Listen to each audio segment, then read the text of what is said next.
Avant de plonger dans cette histoire incroyable, pensez à vous abonner à la chaîne et à activer la cloche.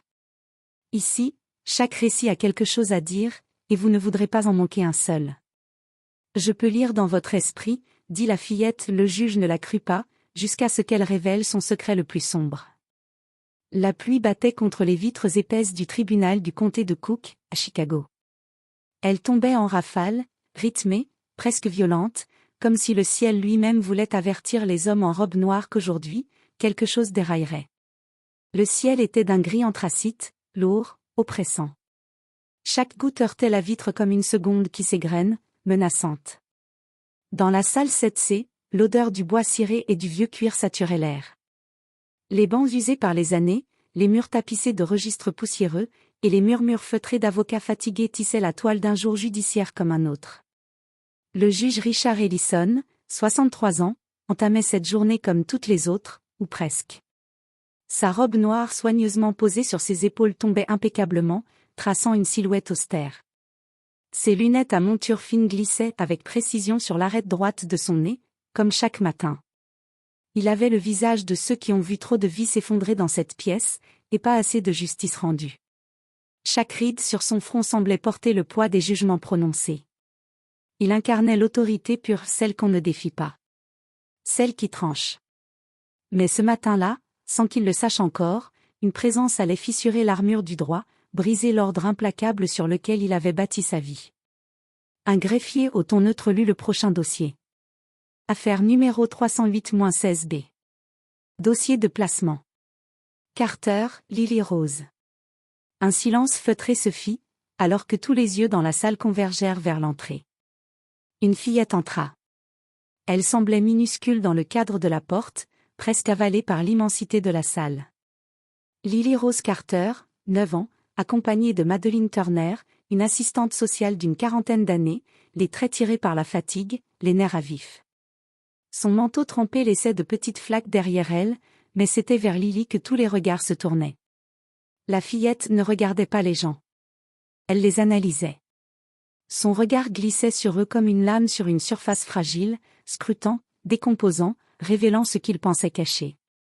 Elle portait une robe bleu pastel, trop grande pour elle. Ses manches tombaient presque jusqu'à ses poignets, et le tissu usé semblait avoir appartenu à une autre vie. Ses cheveux blonds, noués en 2 longues tresses soignées, encadraient un visage d'une étrange douceur. Mais ce qui frappait le plus, c'étaient ses yeux, verts, brillants, presque translucides. Ils étaient inconfortables. On avait l'impression qu'il voyait au-delà des apparences. Qu'il savait déjà ce que vous n'aviez jamais osé dire à personne. Lily marcha sans un mot, d'un pas calme, mesuré, presque solennel. Elle s'assit à la place qui lui était désignée, dos droit, mains jointes sur les genoux. Pas une plainte, pas un frisson. Elle ne semblait ni inquiète, ni soumise. Juste, présente. Intégralement, intensément. Une présence lourde dans un corps léger. Le greffier poursuivit, d'une voix monocorde. Lily Rose Carter, née le 21 mars 2016 à Aurora, Illinois. Dossier de protection ouvert en 2020. 5 placements successifs. Tous interrompus prématurément. Le juge Ellison leva brièvement les yeux. Il feuilleta les pages d'un épais dossier. Chaque rapport y disait la même chose, instabilité émotionnelle, retrait social, absence d'attachement. Et à 2 reprises, la même annotation marginale, entourée en rouge. Elle prétend lire dans les pensées. Il reposa lentement le dossier et fixa la fillette. Mademoiselle Carter, dit-il, d'un ton posé mais ferme, pouvez-vous nous expliquer pourquoi vous avez quitté votre dernière famille d'accueil? Un léger mouvement de la tête de Lily. Elle tourna les yeux vers lui. Son regard se planta dans le sien. Il était fixe, troublant, profondément silencieux. Le juge, pourtant habitué à affronter les regards les plus durs, sentit un léger malaise lui grimper le long de la nuque. « Je ne suis pas partie, monsieur le juge, dit-elle d'une voix douce, claire, articulée. C'est eux qui m'ont mise dehors. Ils ne supportaient pas que je voie leurs secrets. » Dans le fond de la salle, un murmure nerveux, suivi d'un petit rire étouffé. Comme pour évacuer la tension naissante. Ellison frappa le marteau contre son socle, agacé. Silence. Et vous, jeune fille, quel secret auriez-vous pu voir, selon vous? Le silence revint, plus lourd encore. Lily cligna des yeux. Une fois. Elle ne détourna pas le regard. Puis, elle pencha légèrement la tête, comme quelqu'un qui écoute une voix à l'intérieur. Et enfin, calmement. Je peux lire dans votre esprit. Un silence s'installa soudainement dans la salle, lourd et presque oppressant, comme si l'air lui-même retenait son souffle. Tous les regards se figèrent sur la fillette, sur ses yeux étrangement sérieux, et surtout, sur le juge Ellison. Ce dernier fronça profondément les sourcils, les rides de son front se creusant sous la surprise et la tension. Ce tribunal est un lieu sérieux. Sa voix, ferme et autoritaire, résonna dans la salle. Nous ne sommes pas ici pour jouer à des jeux d'enfants. Lily le regarda sans une once de peur ni de doute, sa voix douce mais déterminée traversa la salle comme une lame invisible. Je ne joue pas, monsieur le juge. Mais vous n'êtes pas prêt à entendre ce que je sais. Le juge s'apprêtait à la couper, à reprendre le contrôle de l'audience avec son habituelle autorité. Mais elle leva la main, imperceptiblement, pour le faire taire, et poursuivit, toujours aussi calme, presque comme si elle récitait un poème. Vous aviez 14 ans. Et votre petit frère s'appelait Danny. Il est mort noyé dans le lac Michigan. Officiellement, c'était un accident. Mais vous savez que ce n'en était pas un. Le silence dans la salle se fit encore plus dense. Cette déclaration tomba dans l'air froid comme un coup près tranchant. Le marteau que le juge tenait suspendu dans l'air trembla légèrement entre ses doigts. Il ne sut plus comment parler. Son corps semblait figé, paralysé par la révélation. Ses mains, autrefois sûres et puissantes, se mirent à trembler doucement, incontrôlables. De l'autre côté, l'assistante sociale Madeleine Turner resta figée. Elle tourna lentement la tête vers le juge, son visage exprimant une panique muette. Elle savait ce secret depuis longtemps, mais jamais elle n'aurait imaginé qu'une fillette, une enfant de 9 ans, puisse le dévoiler ainsi, si crûment, avec une telle précision. Mais Lily ne montrait aucun remords, aucune hésitation. Elle poursuivait, d'une voix mesurée, pesée. Vous l'avez poussé. Pas pour le tuer. Vous étiez en colère, furieux même. Vous avez crié. Il a reculé. Il a glissé. Mais vous n'avez rien fait pour l'aider. Vous êtes resté là, immobile. Vous avez regardé. Les mots pénétraient le silence comme des aiguilles glacées. Le visage du juge Ellison devint d'un blanc livide.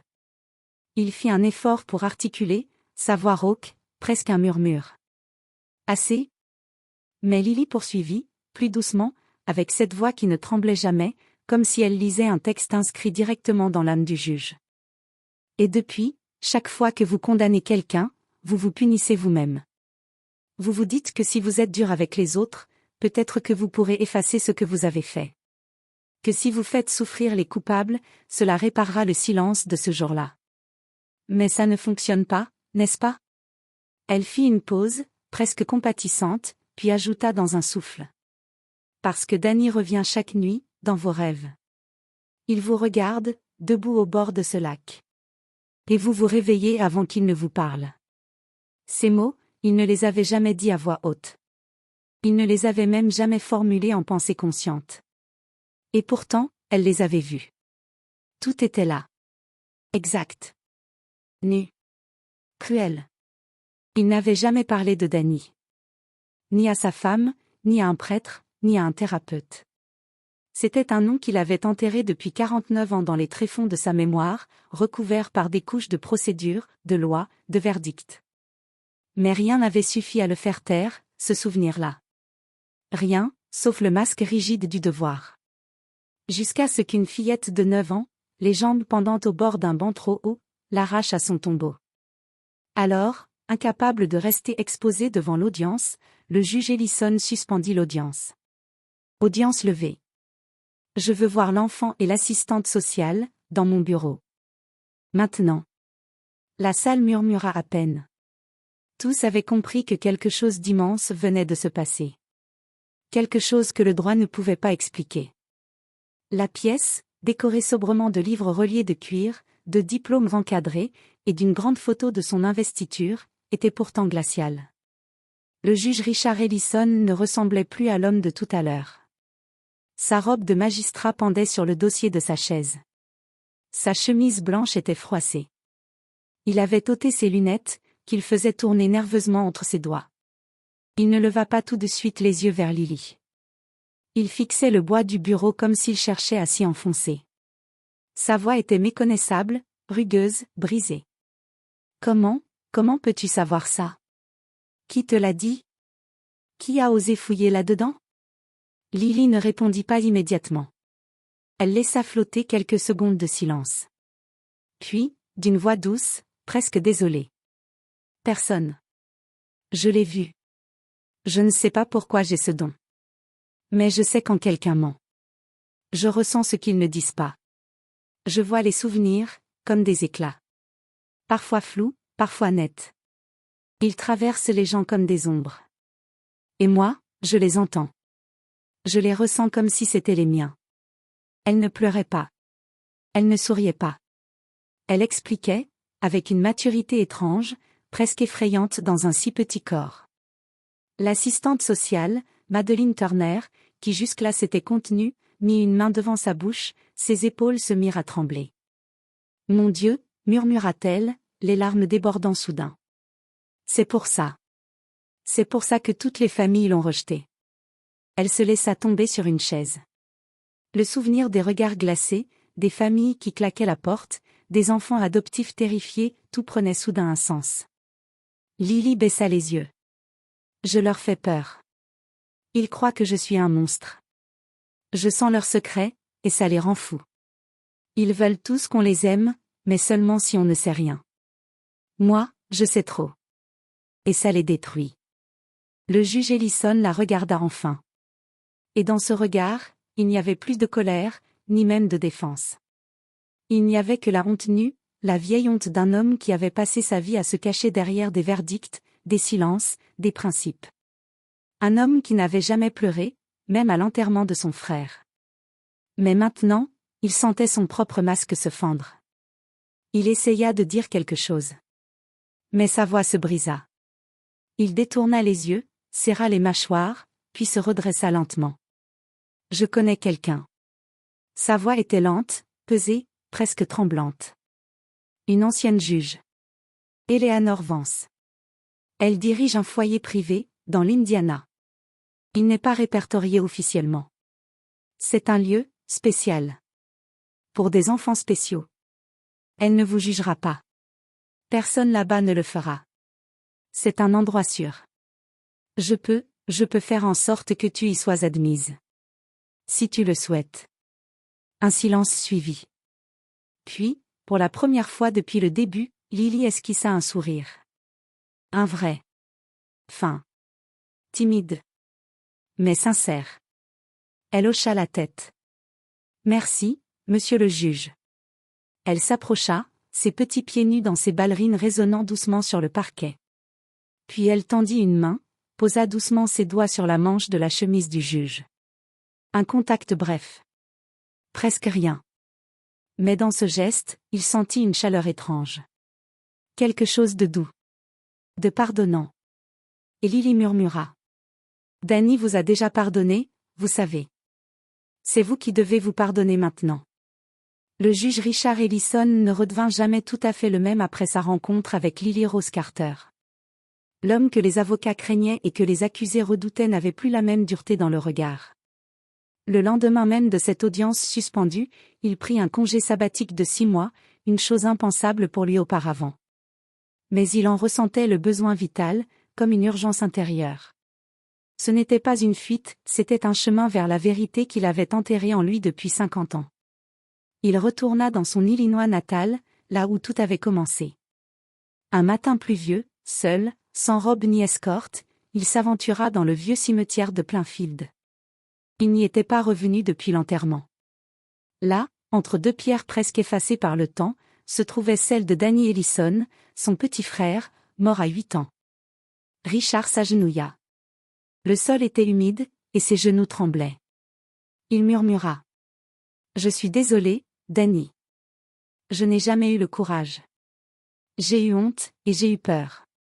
Il resta ainsi de longues minutes, sous la pluie, le front contre la pierre froide, comme si toute une vie de silence fondait enfin. C'était un moment intime, fragile, mais nécessaire. Une déchirure, puis une réparation lente, patiente. De retour chez lui, il prit une autre décision tout aussi difficile, il confessa tout à son épouse, Martha, avec qui il partageait pourtant 42 ans de mariage. Il lui raconta la vérité sur la nuit où Danny était tombé dans la rivière, alors qu'ils jouaient près du barrage malgré l'interdiction de leurs parents. Il raconta la peur panique, le mensonge, l'histoire qu'on avait inventée avec ses parents, et la culpabilité qui avait creusé en lui un gouffre silencieux pendant des décennies. Martha ne dit rien au début. Elle écouta. Puis elle pleura. Et elle le prit dans ses bras. « Tu aurais dû me le dire plus tôt, Richard. Tu ne devais pas porter ça seul. » Ce fut la première fois depuis des années que Richard se sentit vraiment vivant. Quelques semaines plus tard, transformé, il lança un programme de justice réparatrice au sein du comté. Il proposa que certains jeunes délinquants puissent rencontrer les victimes de leurs actes non pas pour les humilier ou les briser, mais pour comprendre, pour réparer, pour humaniser la justice. On se moqua de lui, au début. Certains collègues le pensaient affaibli. Mais d'autres virent dans ses gestes une sagesse nouvelle, un regard humain que la justice avait trop souvent oublié. Quant à Lily Rose Carter, elle fut transférée dans un endroit unique, discret, situé à la lisière des forêts de l'Indiana, près de Bloomington. Ce lieu portait un nom simple, Heartlight, la lumière du foyer. Fondé par une ancienne juge, Deborah Ansley, le centre accueillait des enfants considérés différents, hypersensibles, intuitifs, parfois dotés de perceptions qui échappaient aux normes. Là-bas, les dons n'étaient pas des anomalies, ils étaient des langages à apprivoiser. Lily y trouva un havre. Un lieu où personne ne la rejetait pour ce qu'elle pouvait percevoir. Elle suivit des séances d'art-thérapie, de méditation, d'éducation émotionnelle. Elle y fit ses premiers amis. Pour la première fois, elle dormit sans cauchemar. Parfois, le soir, quand le vent dansait doucement entre les arbres, elle sortait s'asseoir seule sous le grand chêne au bord de l'étang. Elle levait les yeux vers le ciel, et dans un souffle paisible, elle murmurait. « Je ne veux pas voir les ténèbres chez les gens. Je veux juste qu'ils se libèrent d'elles. » Et les éducateurs, les enfants, parfois même les visiteurs, disaient ressentir quelque chose changer en eux quand elle parlait. Comme si elle les avait regardés droit dans l'âme, sans juger, et avait simplement allumé une petite lumière oubliée. Des années plus tard, Lily devint conseillère thérapeutique pour enfants traumatisés. Elle n'utilisa jamais son don comme un spectacle ou une arme. Elle l'utilisa comme une boussole pour guider les cœurs blessés. Quant au juge Ellison, il assista à sa remise de diplôme. Il était là, au fond de la salle, les yeux humides, et quand leurs regards se croisèrent, il sut. Elle avait changé sa vie. Et quelque part, elle l'avait sauvée. Et dans cette salle remplie d'applaudissements, pendant un bref instant, il crut voir Danny, debout, souriant. Comme un dernier pardon. Comme une paix enfin retrouvée.